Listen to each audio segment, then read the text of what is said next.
pamharadzano unondidawo here unondidana zvido zvangu ndiani anozviona iwe zvako ndiani anozviona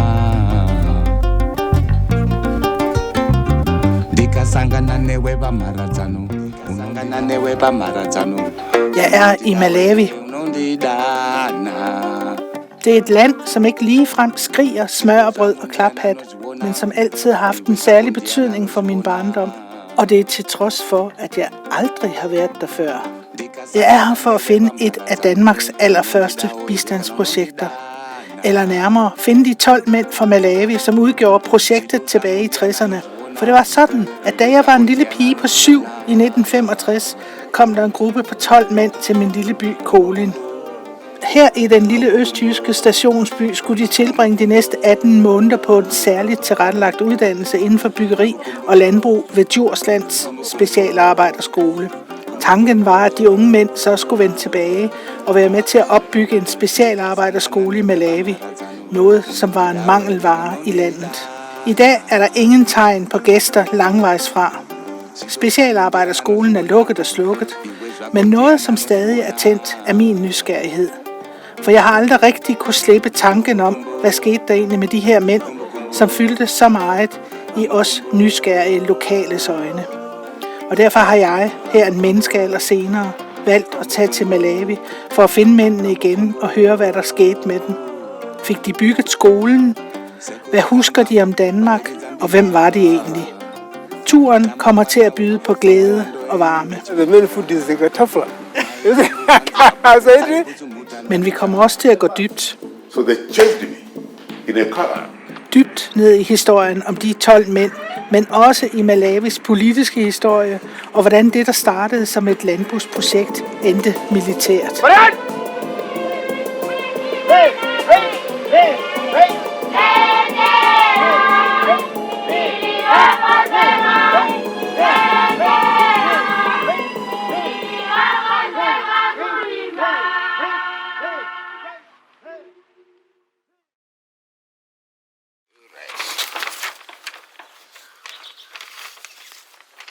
Jeg har slået mig sammen med Rosford her for at finde mændene. Going to Zimba through Gender, where we are going to take a turn going towards Zambia in Bangweni. We are going to find Pastor Chaula's home, where we're going to meet the family there. Han kender Malawi ud og ind, hvilket også er nødvendigt. For han fortæller, at vi skal ud, hvor en GPS ikke kan bruges til noget. Det var nærmest angstprovokerende at begynde rejsen, for det var enken til en af mændene ved navn Plasvel Chaula, vi skulle møde. Plasvel døde for flere år siden, men billeder fra Kolind i 60'erne gør et stort indtryk på den.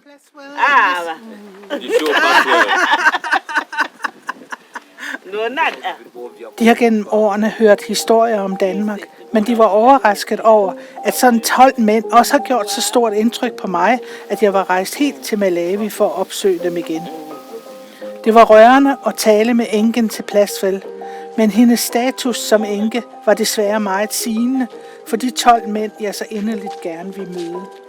For gennem vores research fandt vi frem til, at 9 af mændene var i live, men på grund af coronapandemien måtte vi udskyde vores rejse 1,5 år.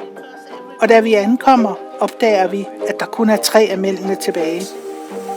Vi skulle ud på Malawis stenhårde og støvede veje, og det kunne bare gå alt for langsomt.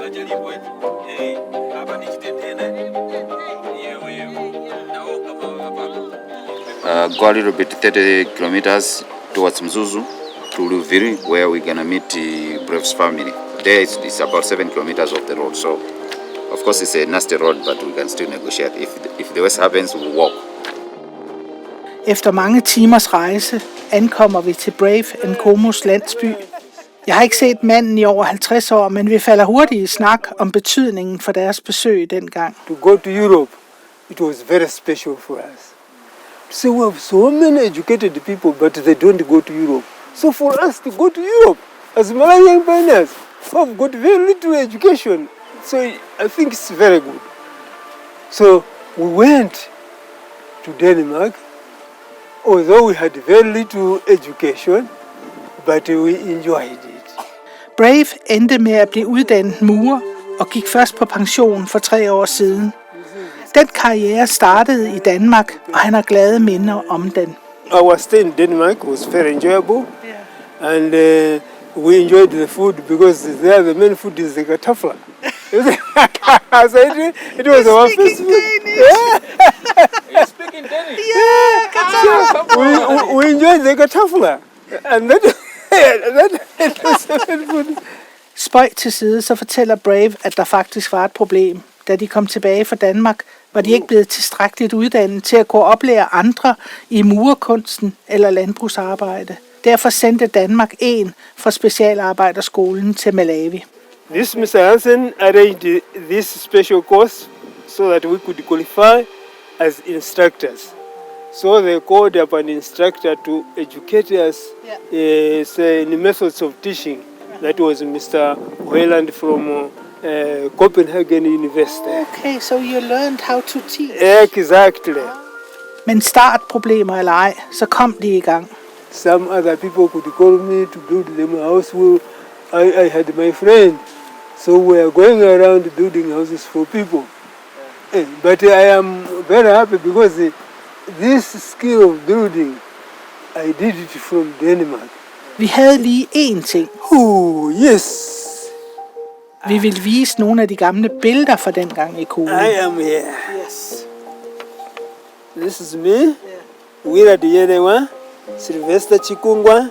That was Stephen Kanyongo, Kevin Msoya, Amos Kanama, and Mr. Salamba, Ms. Chagomerana, Daniel Mkwezanamba, Patrick Tondori, Plaswo Chaura, and Harrington Makwakwa. Oh, these are my brother's son. Opmuntret efter samtalen med Brave, viser han os rundt i sin lille landsby, som han også har været med til at bygge op. Efter det drager vi videre ud i landet.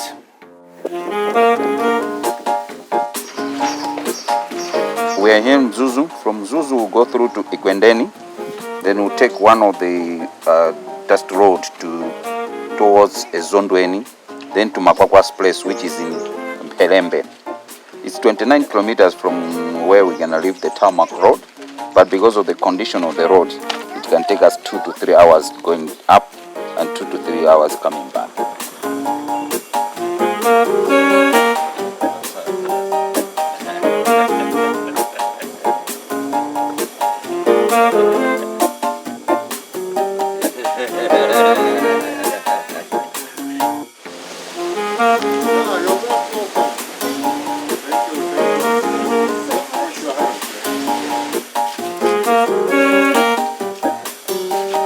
All of us, Peter Chagomerana, myself, Daniel Mkwezalamba, and Wira Diyerewa. Harrington Makwakwa nyder sit pensionistliv på en lille gård. Og han viser os rundt, inden vi bliver inviteret indenfor.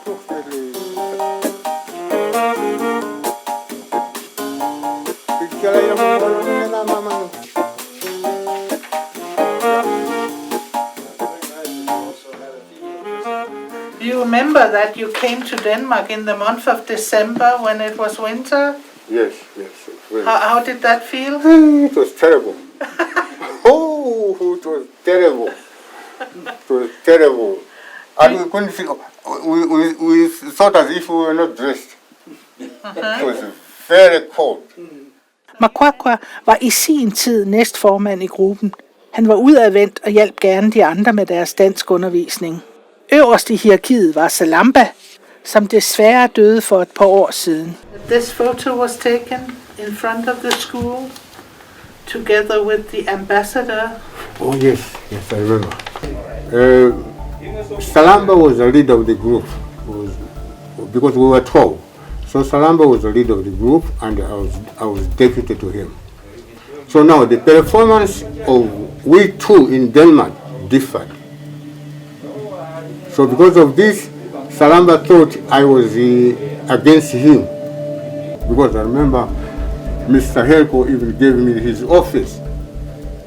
When we were taught in Danish, my friends, some of them did not understand it properly. So I was translating Danish into English. So Mr. Helko gave me his office. I was typing and give it to my friends. Ideen med at få de 12 mænd til Danmark var jo netop, at de så skulle drage hjem efter endt ophold og undervise på en ny teknisk skole, som det danske udenrigsministerium havde planlagt og støttet. Men som nævnt, så var det ikke gået helt efter planen. Og det var faktisk kun ganske få af mændene, der blev vurderet egnede som undervisere. Det viser gamle dokumenter, vi har gravet frem fra Rigsarkivet.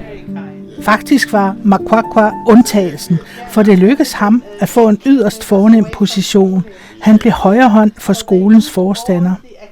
Det viste sig senere, at forstanderen blev Malawis første demokratisk valgte præsident. When I was there, I was not there to teach, but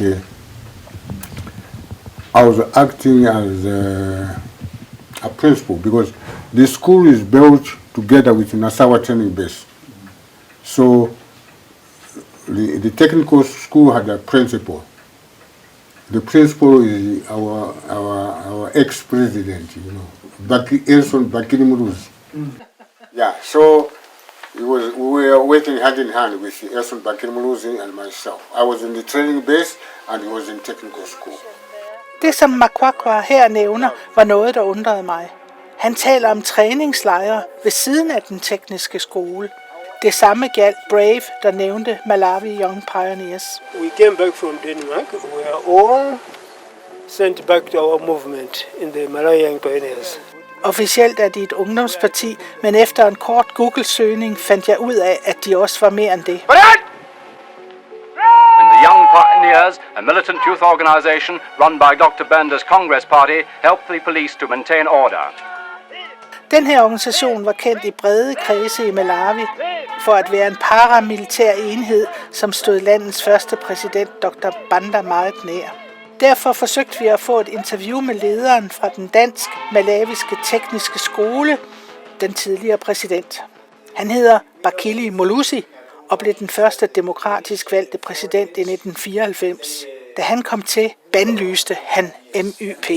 Before you became a president, how did you look at the MYP? Because they were a big part of Malawian politics back then. How can I describe the MIP, Malawi Young Pioneers? That's the reason why going into elections, referendum 1994, we demanded, as a people of Malawi, to say that Malawi Young Pioneers should be disbanded because it was like a paramilitary, you know, for the ruling party then.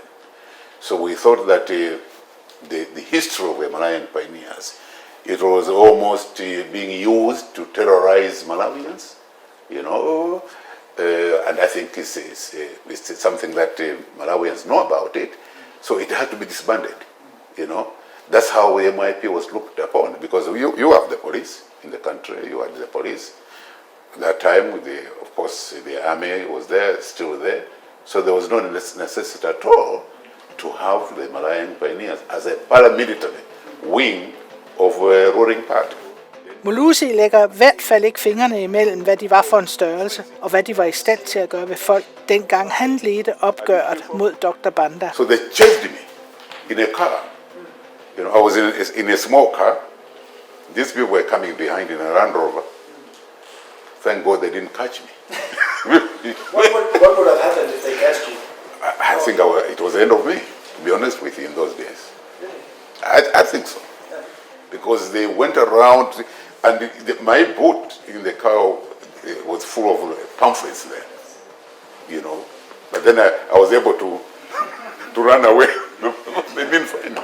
And how did they become a paramilitary? Because I believe they were supposed to start as somebody who were to develop the agricultural, tradition of Malawi. How did it become a paramilitary militia? I don't know, but that's how it came about, unfortunately. You know, in the villages, they were used as a tool, you know, to even organize the political party.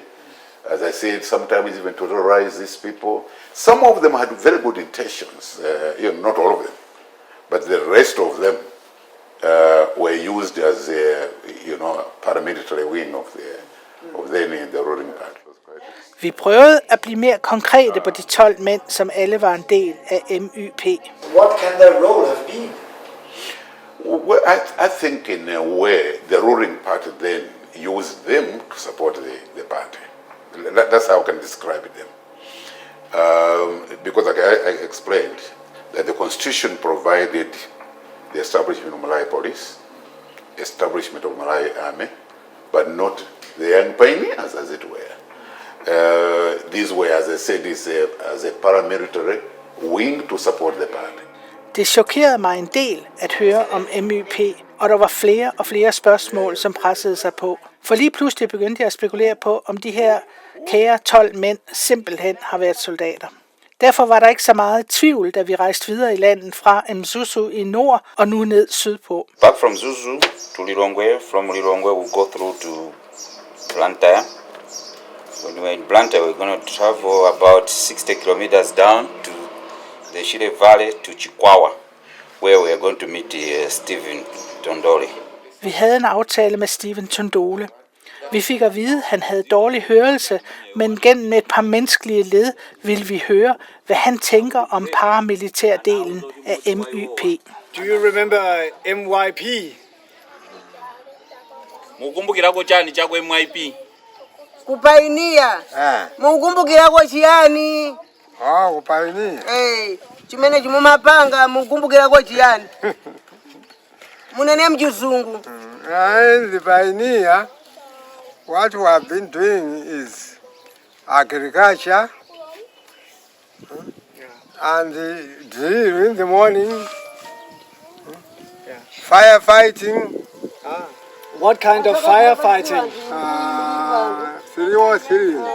Huh? 303. Rifle. Huh? Rifle. Yes. Yeah. Who? And machine gun.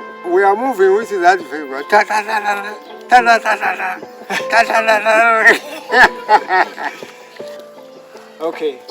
So Nasava, it was agriculture, but also ta ta ta ta ta. Drill. Main thing was drill. Yeah. Marching. One, left, right, left, right, left, right. Yeah. So marching like soldiers. Yeah. Da, da. So that the body should be physically fit. Yes. Sure. Did you also join fighting? Ati munamenyako nkhondo ina iliyonse? Munamenyapo nkhondo. Why? I've never done that. Yeah. But MYP, they did it. I would like to join. Now I'm big. Yeah. If I was a young boy, I would like to join the force. Undervejs i vores samtale med Stephen Tondole og konen får vi nævnt lederen Salamba, som var... Tondole påstår, at Salamba, trods vores efterretninger, er i live.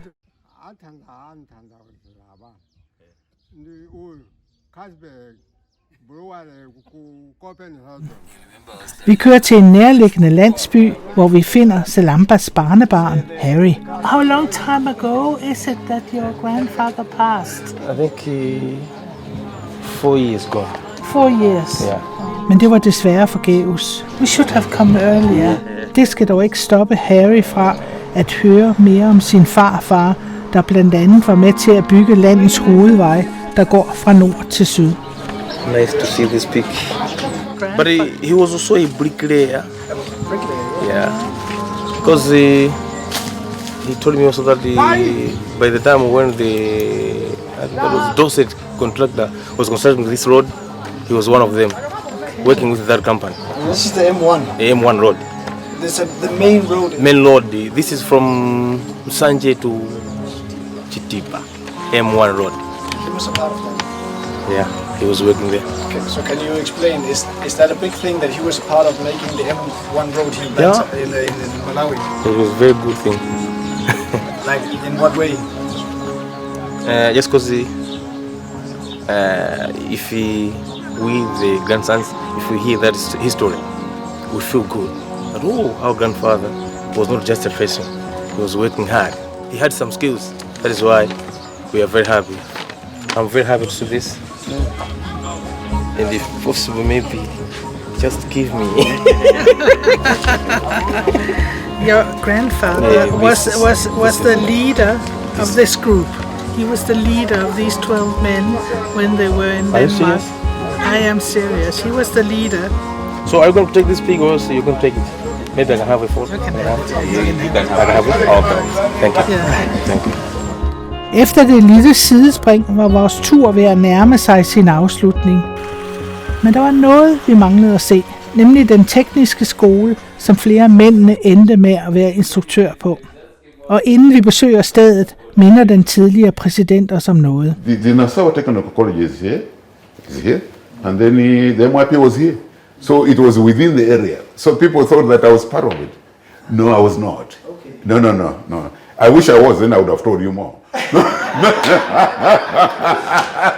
should have been there.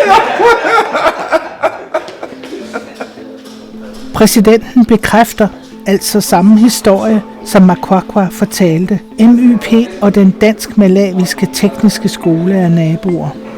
Så selvom Tondole siger, at han ikke var soldat, så vil vi gerne vide, hvad der skete på den træningslejr, hvor mændene åbenbart gik rundt lige ved siden af.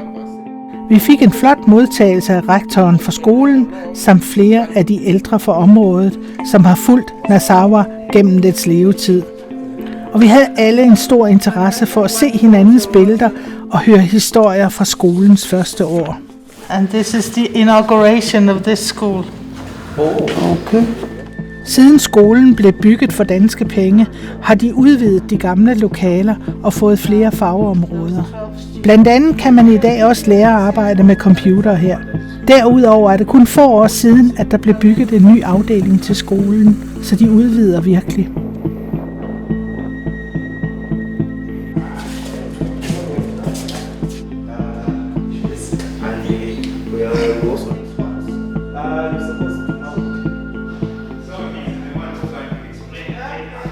Flere af de ældre kan huske tiden, hvor MYP lå lige over for skolen.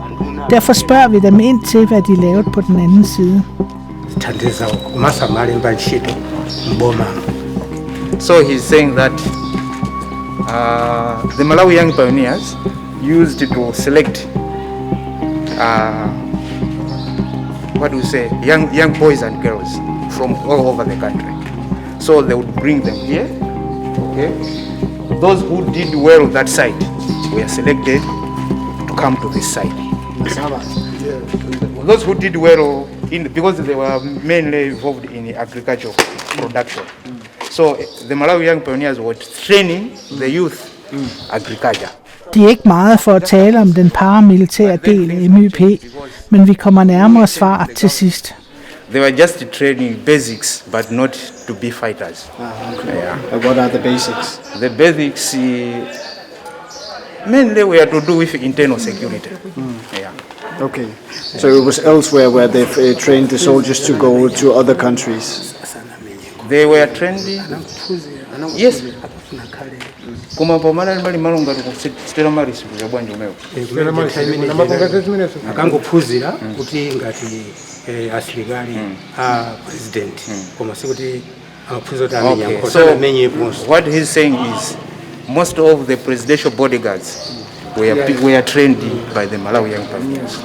Så mændene har simpelthen været alt fra instruktører over sikkerhedsvagter til murer og landmænd, og altså ikke soldater i den paramilitære del af MYP.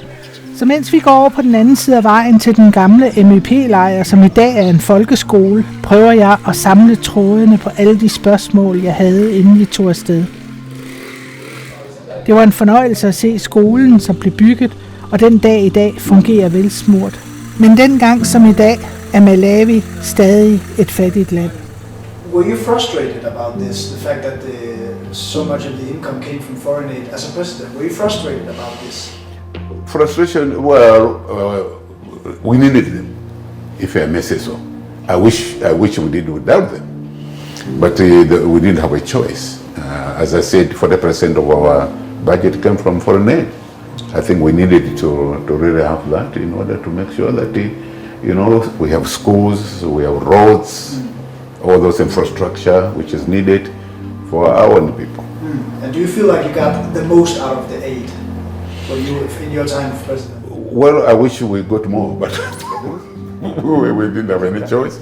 Valg eller ej, så er en ting sikkert.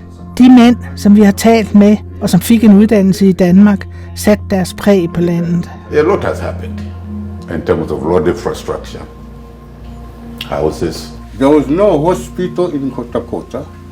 I built a hospital there. And the Ministry of Health helped me. But by the time I went there was nothing and people were dying from malaria like anything. Yeah, so the first thing I did was to build a dispensary. One time, took a contract of building up a school block. There's one school block here at Luviri where it was built by me. That make you feel? What kind of emotions to have done such a big difference? The people, if I go to Kotakota now, they are going to give me a lamp. Oh yes. Because they are very grateful and they still remember Makwakwa was here. Men det er ikke alt, der hænger lige godt ved for mekanikeren Steven. At this time I've forgotten everything.